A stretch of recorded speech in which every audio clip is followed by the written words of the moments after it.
Hello students, आज हम class 12 के chapter number 1 electric charge and field के क्वेश्चन नंबर 3 को करेंगे। सबसे पहले क्वेश्चन नंबर 3 पढ़ लेते हैं। Two charges plus 2 microcoulomb and 3 microcoulomb are placed at 4 centimetre apart. Find the electrostatic force acting between them when they are placed in first vacuum and second medium of dielectric constant K equal to 180। इसका क्या मतलब है कि दो charge है जो +2 microcoulomb का है, एक -3 माइक्रोकूलम का है, are placed at 4 centimetre apart. ये 4 सेंटीमीटर दूर रखे हुए हैं एक दूसरे से। तो आपको बताना है कि जब ये वैक्यूम में रखे हुए हैं तो इनके बीच में क्या इलेक्ट्रोस्टैटिक फोर्स लग रहा है, और जब ये किसी मीडियम में रखे हुए हैं जिसका डाइलेक्ट्रिक कांस्टेंट 80 है तो इस पर इन दोनों चार्जेस के बीच में क्या फोर्स लग रहा है।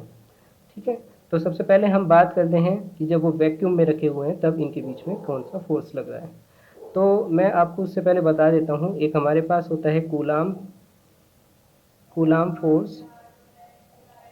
कूलाम लॉ है, बल्कि ये कूलाम क्या कहते हैं कि दो चार्ज है, एक चार्ज हो गया +Q और एक चार्ज हो गया दूसरा भी, चलो एक Q1 है दूसरा Q2 है, और दोनों एक दूसरे से r डिस्टेंस पर रखे हुए हैं। तो उनके बीच में जो फोर्स लगता है वो डायरेक्टली प्रोपोर्शनल टू होता है दोनों चार्ज के मैग्नीट्यूड के मल्टीप्लाई के प्रोपोर्शनल, एंड उनके बीच की डिस्टेंस के स्क्वायर के इन्वर्सली प्रोपोर्शनल होता है। या प्रोपोर्शनलिटी कांस्टेंट हटाते हैं तो एक दूसरा कांस्टेंट आ जाता है 1/4πε0 Q1 Q2 अपॉन r²। तो अगर दो चार्ज पार्टिकल वैक्यूम में रखे हुए हैं तो उनके बीच में एक फोर्स लगता है जो ये है 1/4πε0 दिस वन। अगर Q1 and Q2 are in vacuum, अगर ये किसी वजह से वैक्यूम में नहीं रखे हुए हैं, किसी मीडियम में रखे हुए हैं, let they are placed in a medium with dielectric constant K। इसका मतलब क्या है, एप्सिलॉन नोट इसे हम बोलते हैं परमिटिविटी ऑफ वैक्यूम। इस समय एप्सिलॉन नोट एप्सिलॉन में चेंज हो जाता है जिसे हम कहते हैं परमिटिविटी ऑफ मीडियम। अगर K डाइलेक्ट्रिक कांस्टेंट है मीडियम का तो परमिटिविटी का फॉर्मूला होता है K एप्सिलॉन नोट, यानी मीडियम की परमिटिविटी क्या हो जाती है, जो वैक्यूम की परमिटिविटी है उसका K टाइम्स। ठीक है, तो अब हमें दोनों फॉर्मूले मिल चुके हैं। अब हम फर्स्ट क्वेश्चन को करेंगे। फर्स्ट क्वेश्चन में इसने कहा है कि Q1 हमारे पास है +2 माइक्रोकूलम, किसी को भी Q1 कह सकते हैं हम। दूसरा चार्ज हमारे पास -3 माइक्रोकूलम, और वो एक दूसरे से 4 सेंटीमीटर डिस्टेंस पे रखे हुए हैं। इन्हें SI यूनिट में करते हैं तो 2 × 10⁶ कूलम। Q2 का मतलब है -3 × 10⁻6 कूलम, और R यानी 4 × 10⁻2 मीटर। ठीक है, अब फोर्स कैलकुलेट करते हैं। जब ये वैक्यूम में रखे हुए हैं तो इनके बीच में क्या फोर्स लग रहा है, 1/4πε0 Q1 Q2 अपॉन r²। ये जो 1/4πε0 है इसकी एक फिक्स वैल्यू है 9 × 10⁹ इंटू Q1 क्या है हमारे पास 2 × 10⁻6 और 3 × 10⁻6 अपॉन 4 × 10⁻2 का स्क्वायर। ठीक है, अब यहाँ पर देखते हैं हम,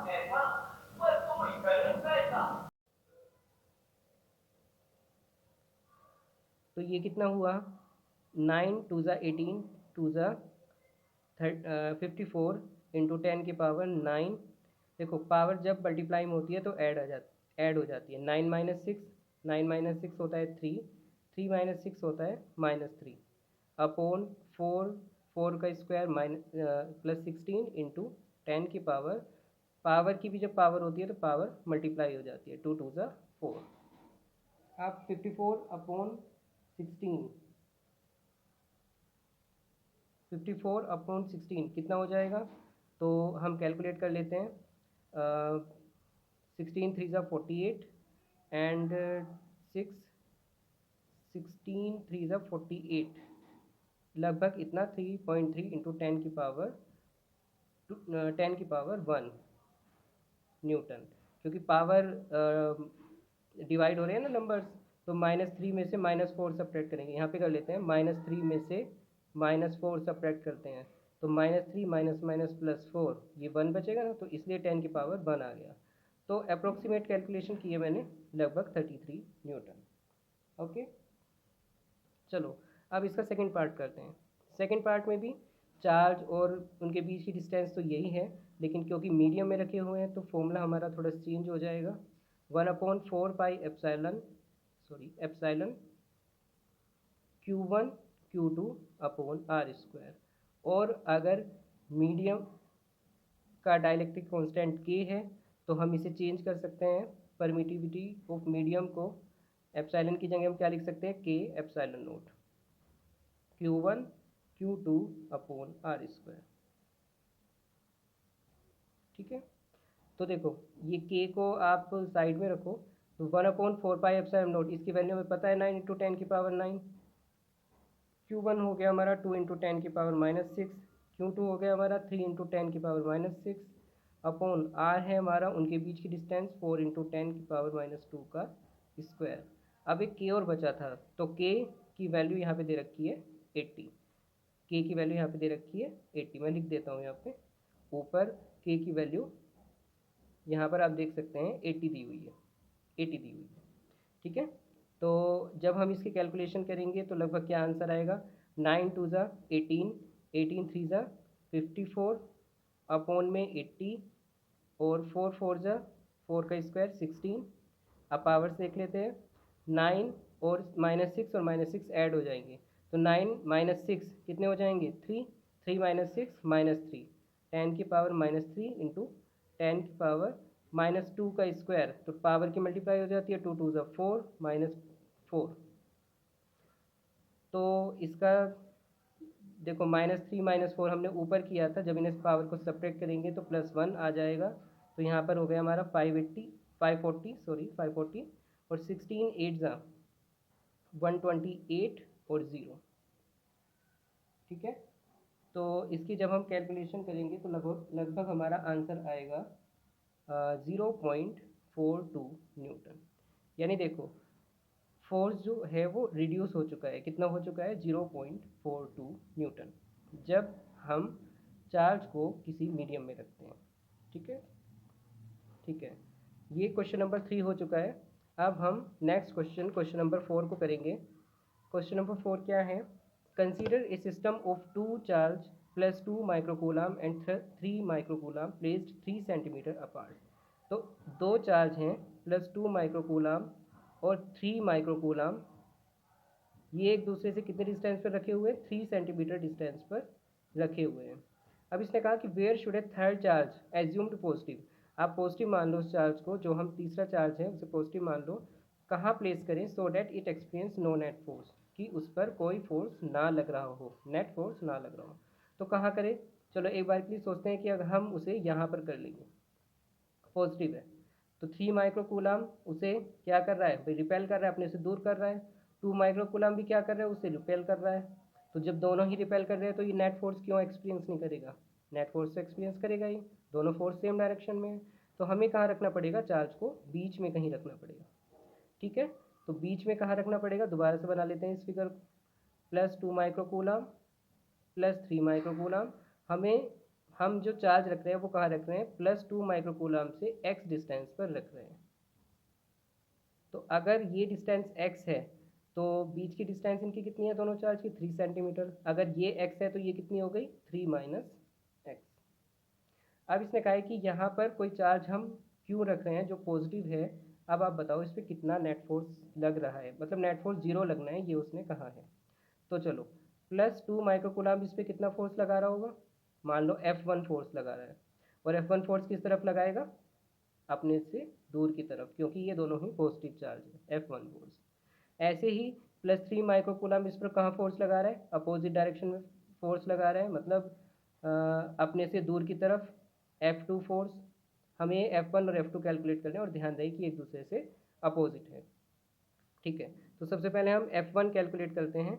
F1 होता है हमारा 1/4 pi epsilon naught Q1 Q2 upon R square.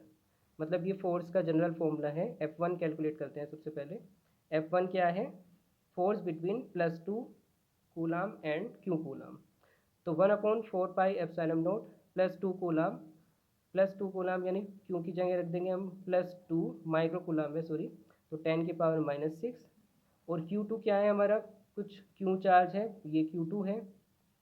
ठीक है, तो ये कितना हो गया? Q upon R. इनके बीच की डिस्टेंस क्या है? अभी हम देखो इन दोनों चार्ज के बीच का फोर्स कैलकुलेट कर रहे हैं, तो इन दोनों के बीच की डिस्टेंस हो गई एक्स स्क्वायर। ये हो गया हमारी इक्वेशन नंबर 1। अगर आपको डायरेक्शन लिखनी है तो आप लिख सकते हैं टुवर्ड +3 माइक्रो कूलाम चार्ज। ठीक है, +3 मतलब अलग ही चार्ज है दूसरा वाला। चलो, अब दूसरा फोर्स कैलकुलेट करते हैं। मतलब ये जो फोर्स लग रहा है किसके बीच में लग रहा है? Force between +Q and +3 micro coulomb. और इनके बीच में कितना फोर्स लग रहा है? 1/4 पाई एप्सिलॉन नॉट Q1। इस केस में Q1 को आप क्या ले सकते हो? चलो 3 माइक्रो कूलम ले लो, 3 × 10⁻⁻⁶। दूसरा चार्ज क्या है? इन दोनों के बीच में फोर्स कैलकुलेट हो रहा है, दूसरा चार्ज क्या है? Q अपॉन उनके बीच की डिस्टेंस 3 माइक्रो कूलम और Q के बीच की डिस्टेंस हमने क्या ली है? 3 - x, यानी 3 - x का होल स्क्वायर। Equation number 2। और इसकी जो डायरेक्शन होगी वो किस तरफ होगी? Toward +2 micro coulomb. ठीक है, अब ये दोनों फोर्स क्या है? एक दूसरे के अपोजिट हैं, अपोजिटली डायरेक्टेड, तो इनके मैग्नीट्यूड सिंपली सब्ट्रैक्ट हो जाएंगे। और सब्ट्रैक्ट होकर आंसर क्या आना चाहिए? 0 आना चाहिए। नो नेट फोर्स मतलब 0 आना चाहिए। तो according to question F1 - F2 क्या होना चाहिए? 0 होना चाहिए, यानी F1 = F2। रख दो आप F1 = F2।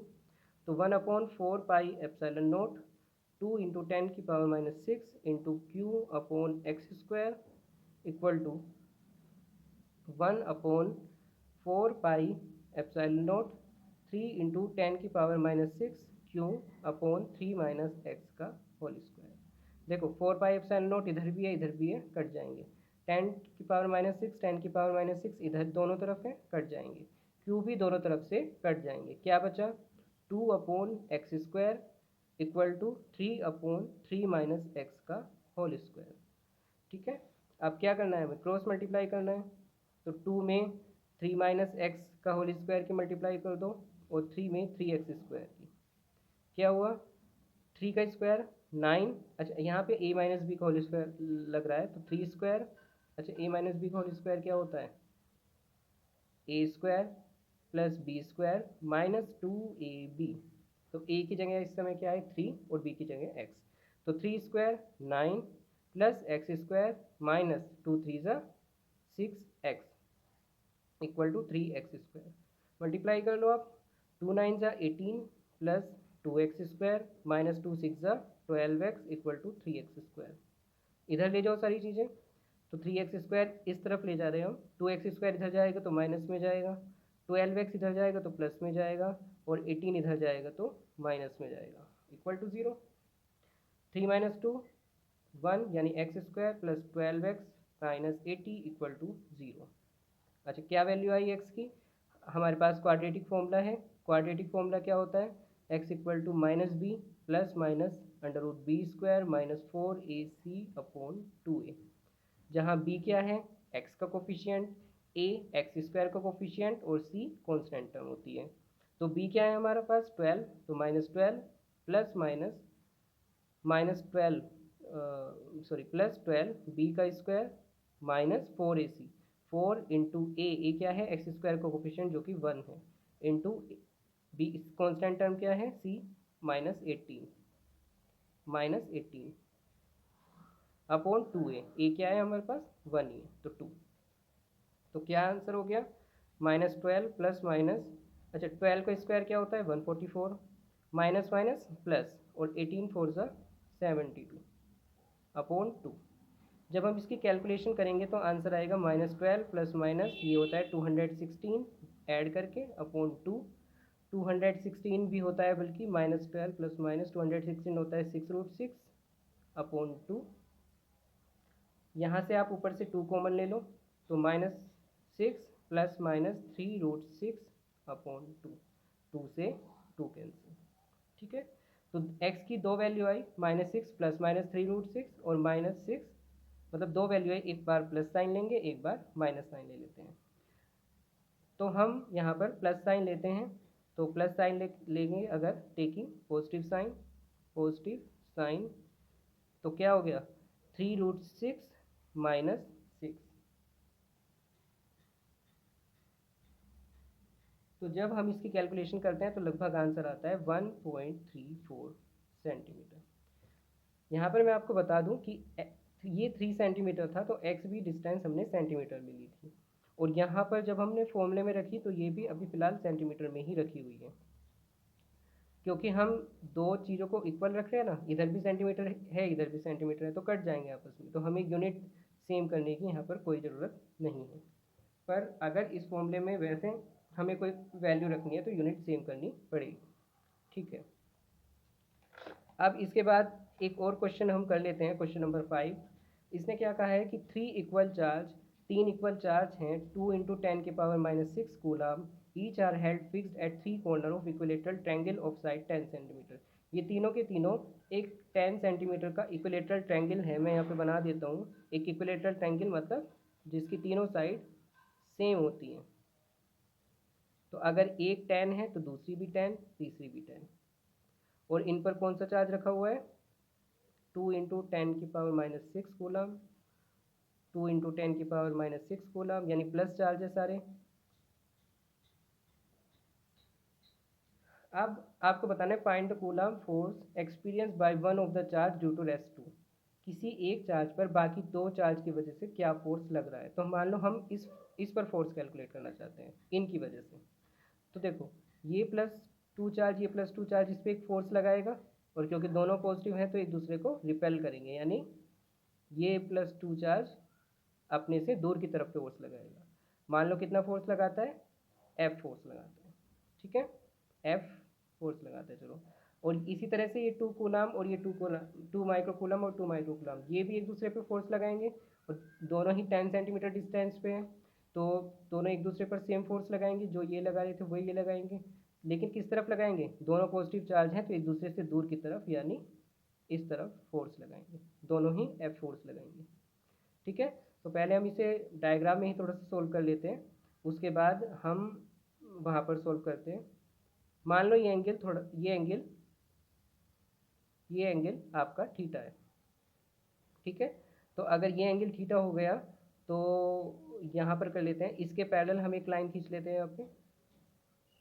अगर ये एंगल थीटा तो ये भी एंगल थीटा, क्योंकि अल्टरनेट इंटीरियर एंगल है, हमने इसके पैरेलल लाइन खींची है। तो ये थीटा है तो ये भी वर्टिकली अपोजिट होने की वजह से थीटा। तो एफ के इसी तरह से हम ये कह सकते हैं भाई इक्विलेटरल ट्रायंगल है ना, सारे एंगल सेम होते हैं, और थीटा भी बल्कि क्या होता है, थीटा ही मैंने ले लिया, चलो कोई बात नहीं, थीटा 60 होता है इक्विलेटरल ट्रायंगल के केस में। तो ये एंगल थीटा है तो ये भी एंगल थीटा, और वर्टिकली अपोजिट होने की वजह से ये भी एंगल थीटा। तो चलो इसके हम कंपोनेंट करेंगे, पहले एफ की वैल्यू निकाल लेते हैं। एफ कितना होगा, एफ फॉर्मूला होता है 1/4πε0 Q1 Q2 अपॉन R²। तो 9 इंटू 10⁻9, Q1 और Q2 दोनों ही सेम चार्ज हैं, 2 इंटू 10⁻⁻6, और Q2 भी यही है तो हम स्क्वायर कर लेते हैं अपॉन में R²। R क्या है हमारा 10 सेंटीमीटर, जिसे हम मीटर में करेंगे तो 0.1 का स्क्वायर, भाई 1 मीटर में 100 सेंटीमीटर होता है ना, तो 0.1 का स्क्वायर। तो करते हैं इसे 9 इंटू 10⁻9, 2 का स्क्वायर क्या होता है 4, 10⁻⁻6 की पावर 2, पावर इस तरह से मल्टीप्लाई हो जाती है, 6 2 12, और ये क्या है, ये 10⁻⁻1 है, स्क्वायर करेंगे तो 10⁻⁻2 आ जाएगा।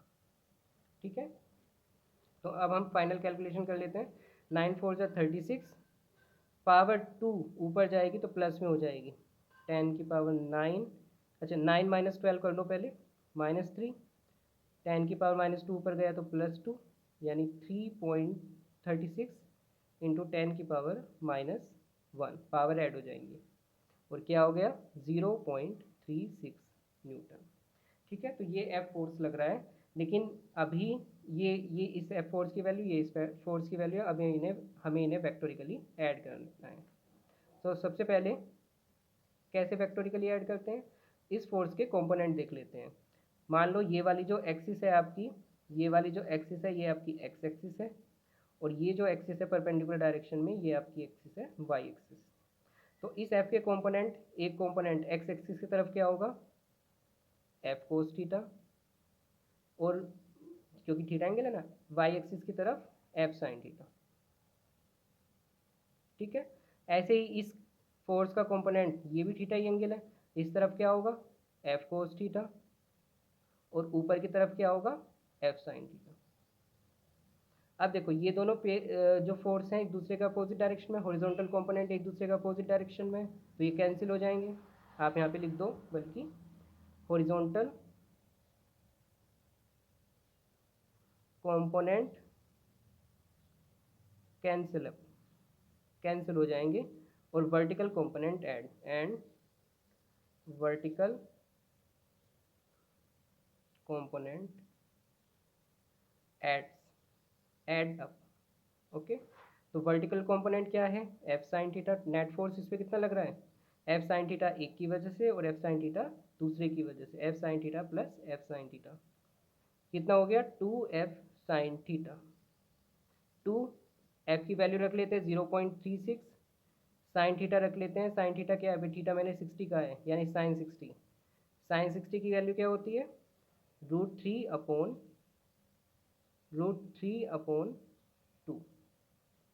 तो 2 से 2 कैंसिल, 0.36। ठीक है,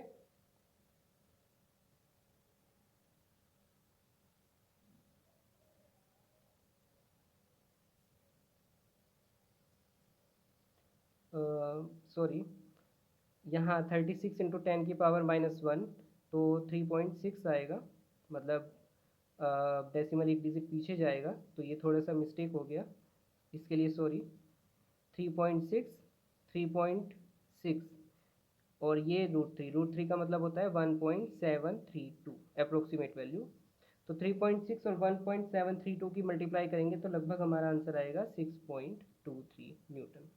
तो इस चार्ज पर, जो ऊपर वर्टेक्स पर चार्ज रखा हुआ है, इस पर कितना फोर्स लग रहा है 6.23 न्यूटन, और फिगर से हमें देखकर पता चल रहा है हॉरिजॉन्टल कंपोनेंट तो कैंसिल हो गए, तो वर्टिकल डायरेक्शन में फोर्स लग रहा है, तो वर्टिकल डायरेक्शन में कितना फोर्स लग रहा है 6.23 newton in vertical direction, vertical direction यानी y axis, along y axis, y axis जो हमने फिगर में चूज की है।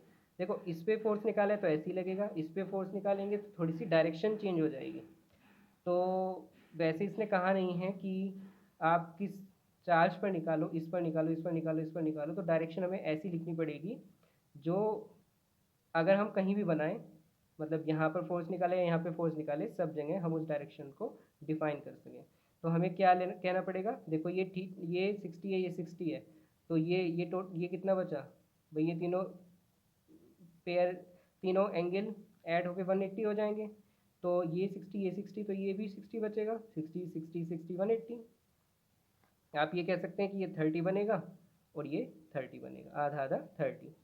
तो ये क्या है, ये एक साइड है जिसे एक्सटेंड किया हुआ है और ये 30 डिग्री एंगल बना रहा है, तो आप ये कहोगे एट एन एंगल